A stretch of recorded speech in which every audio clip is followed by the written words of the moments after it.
இப்போ ரீசெண்டாக அதிகமாக ட்ரெண்ட் ஆகிட்டு இருக்கிறது உங்களுக்கு தெரியும், டிஜிட்டல் அரெஸ்ட், இணைய கைது அப்படிங்கிறது.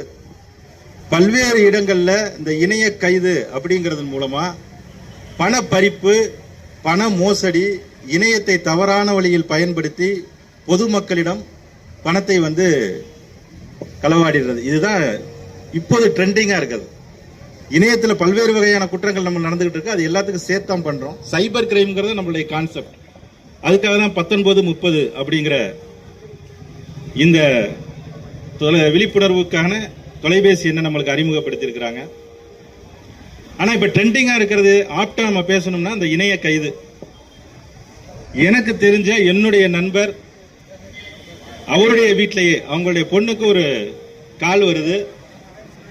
அவர் துபாயில் இருக்கிறார். அப்பா பேசும்போது உங்க அப்பா ஒரு கூரியர் அனுப்பிச்சிருக்கிறாங்க, அந்த கூரியர்ல அரசு தடை செய்யப்பட்ட பொருட்கள் இருக்கு, அதை நாங்க பறிமுதல் பண்ணிருக்கிறோம், நாங்க மும்பையிலேருந்து பேசுறோம், நீ இம்மிடியட்டா இந்த அக்கௌண்ட்டுக்கு பணம் கட்டல. ஃபர்ஸ்ட் அதெல்லாம் அடுத்தடுத்த ஸ்டேஜ். ஃபர்ஸ்ட் நாங்க பண்ணிருக்கோங்கிற தகவல். அதுல பதறிட்டாங்க. அவங்க ஐடில வேலை பார்க்கறாங்க. அந்த பொண்ணு பதறிட்டாங்க. ஐயோ அப்பா மேல என்ன பதட்டத்தில் உங்களுக்கு என்ன செய்யறதுன்னு தெரியல. திருப்பி ஒரு அரை மணி நேரம் கழிச்சு திருப்பி அதே போல அவங்க விபிஎன்ல வர்றாங்க. அதில் காலை ட்ரேஸ் பண்றது ரொம்ப கஷ்டம். திருப்பி அவங்க அப்படியே ஒரிஜினலா போலீஸ் மாதிரியே பேசுறாங்க, வீடியோ காலில் வர்றாங்க, போலீஸாவே இருக்கிறாங்க, போலீஸ் ஸ்டேஷன் மாதிரி செட்டப்பே இருக்கு. உடனடியாக லிங்க் அனுப்புறாங்க. இதை நாங்கள் இமீடியட்டா அவங்களுக்கு ஃபர்ஸ்ட் நீங்க ஃபைன் கட்டணும், பணம் கொடுக்கலாம், முதல்ல ஃபைன் கட்டுங்க. இந்த ஃபைன் கட்டினீங்கன்னா அதுக்கப்புறம் நாங்கள் ப்ராசஸ் பண்ணுவோம். நல்லா யோசிக்கணும். நம்ம படிச்சவங்க, ஒரு ஐடி ஃபீல்டில் வேலை பார்க்குறவங்க, இணைய வழியில யாராவது கைது பண்ண முடியுமா? நேரில் கைது பண்றதே இந்த காலத்துல கஷ்டம். இதை இணைய வழியில கைது பண்ணணும் அப்படின்னு சொல்லி அவர் உள்ள உட்கார வச்சு போட்டு ஒரு நல்ல ஒரு அருமையான டிராமா ரூமா ரெடி பண்ணி அதன் மூலமா சொல்றாங்க. அந்த பொண்ணு நம்பிட்டாங்க. இது என்னுடைய ஃப்ரெண்டு குடும்பத்தில் நடந்தது. நம்பி அடுத்ததா ஃபைன் கட்டுங்க அப்படின்னு சொல்லி முதல்ல 80,000 கட்ட சொல்றாங்க. 80,000 கட்டுறாங்க. முதல்ல ஃபைனை வாங்கிட்டாங்க. எப்ப கொடுப்பீங்க, எங்க அப்பா எப்ப இதுல இருந்து விடுவிப்பீங்க அப்படின்னா, ஒன்று இந்த உங்களுக்கு நாங்கள் சொல்கிறோம். திருப்பி 6 மணி நேரம் கழிச்சு இதே போல் மறுபடியும் ஒரு கால் வருது. ஒரு அமௌண்ட்டை குறிப்பிட்டு இந்த அமௌண்ட்டை உடனடியாக கட்டுங்க. அவங்க ஒரே ஒரு சின்ன வேலை, அவங்க துபாயில் தான் அவங்க அப்பா இருக்கிறாருன்னா ஒரு ஃபோன் கால் பண்ணி பேசியிருந்தாங்கன்னா இதுக்கெல்லாம் ஒரு அழகாக தீர்வு கிடச்சிருந்துருக்கும். அவங்க பதட்டத்தில் என்ன பண்ணுறது, அப்பாவை காப்பாற்றணும், குடும்பத்தை காப்பாற்றணும், ஏதாவது பிரச்சனை வந்துடுமோ அப்படின்னு பயந்து, அந்த பயம்தான் அவங்களுடைய முதலீடு. இணைய வழியில தவறு செய்யக்கூடிய அனைத்து கிரிமினல்ஸுக்கும் முதலீடு நம்மளை பயன்படுத்த வைக்கிறது தான். ரெண்டாவது முதலீடு நம்மளுடைய பேராசையை தூண்டுறது. இது ரெண்டு விஷயம் தான். கிரீடினஸ் நம்மளுக்கு இன்க்ரீஸ் பண்றது. முதல் எக்ஸாம்பிள் தான் இப்ப நான் சொல்றது. திருப்பி மறுபடியும் லிங்க் வருது, அதுல பணம் கட்டுறாங்க. ஏறக்குறைய 2 லட்சம் 3 லட்சம் இப்படி 2-3 தடவை வாங்கிடுறாங்க. வாங்கினதுக்கு அப்புறமா நைட் அப்பா கிட்ட பேசுறாங்க. அப்பா இப்ப எல்லாம் பிரச்சனைலாம் சரியாயிருச்சா? என்ன பிரச்சனைமா? இல்லைப்பா இந்த மாதிரி வந்துச்சு பண்ணலாம். ஏமா இப்படி பண்ணுற, என்கிட்ட கேட்க வேண்டியது இல்லைப்பா, நீங்கள் துபாயில் வேலையில் இருப்பீங்க, டைமும் மாறுது, அதனால் எனக்கு என்ன பண்ணுறது தெரியல, பதட்டத்தில். அப்புறம் தான் தெரியுது அவங்க மோசடி செய்யப்பட்ட விவரமே. அதுக்கப்புறம் ஒன்றுமே பண்ண முடியல. ஸோ நம்மளுடைய பேராசை, பயம், இது ரெண்டையும் முதலீடாக வச்சு இந்த இணைய வழியில் குற்றம் செய்யக்கூடியவர்கள் இதைத்தான் ஃபர்ஸ்ட் பண்ணுவாங்க.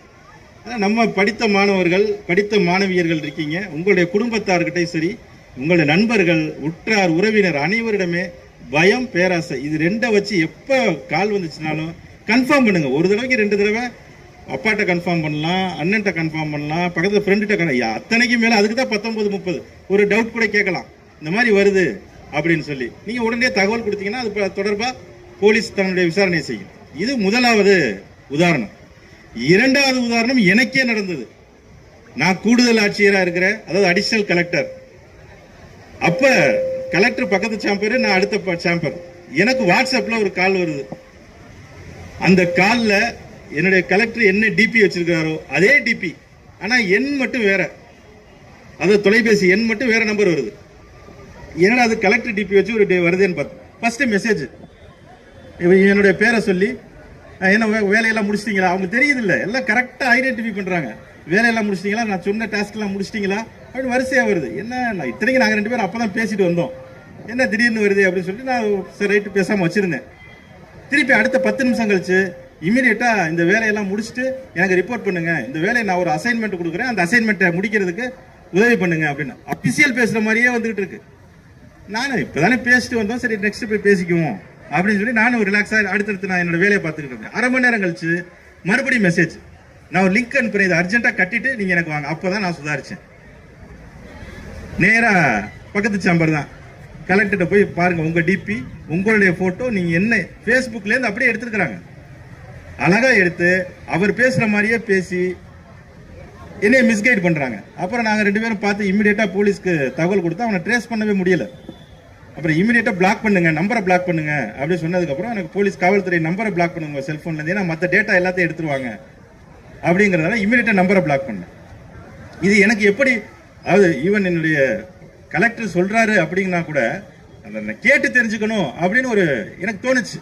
அதே போலதான் உங்க எல்லாத்துக்குமே இதை நீங்க எல்லா உங்களுடைய குடும்பத்தார், உற்றார் உறவினர், நண்பர்களுக்கு சொல்லணும். எப்ப இந்த மாதிரி மெசேஜ் வந்துச்சுனாலும் தொடர்புடைய அப்பாவா இருந்தாலும் சரி, குடும்பத்தா இருந்தாலும் சரி, இப்படி வந்திருக்கே இது நீங்க தான் அனுப்பிச்சீங்களா அப்படின்னு ஒரே ஒரு வார்த்தை கேட்டோம்னா முடிஞ்சது. நம்மளுக்கு பயத்தை கிரியேட் பண்ணி நம்மகிட்ட இருந்து இந்த மாதிரி பணத்தை பறிக்கிறத தடுக்கலாம். இரண்டாவதா பேராசை. நான் ஏற்கனவே சொன்ன மாதிரி பேராசை பட்டோம் அப்படின்னா நீங்க சொல்ல, அவர் ஏற்கனவே நம்ம கனரா பேங்க் மேனேஜர் சொன்ன மாதிரி ஃபர்ஸ்ட் 5000 ரூபாய் அனுப்புவாங்க, 6000 ரூபாய் அனுப்புவாங்க, அடுத்தது நம்மளுடைய அக்கௌண்ட்ல இருந்து எல்லா பணத்தையும் எடுத்துருவாங்க. ஸோ இது எல்லாரும் பல்வேறு ஊடகங்கள் மூலமாக இது குறித்தான விழிப்புணர்வுகளை தொடர்ந்து மாவட்ட நிர்வாகம் தமிழ்நாடு முழுக்கமே பண்ணிக்கிட்டு இருக்காங்க. இருந்தாலும் இந்த மாதிரியான ஒரு பேரணி நடத்துறதுக்கு காரணம் உங்களுக்கு திரும்பி திரும்பி இதை சொல்லுவதன் மூலமா உங்க மனசுல நல்லா பதியும். இன்னைக்கு இருக்கிற எல்லாருமே நம்ம மாவட்ட நிர்வாகத்தினுடைய தூதுவர்கள் தான். இதை கொண்டு போய் நீங்க இமிடியேட்டா உங்க ஃபேமிலியில ரீச் பண்ணணும், நண்பர்கள்ட்ட ரீச் பண்ணணும் அப்படிங்கறதா என்னுடைய ஆசை.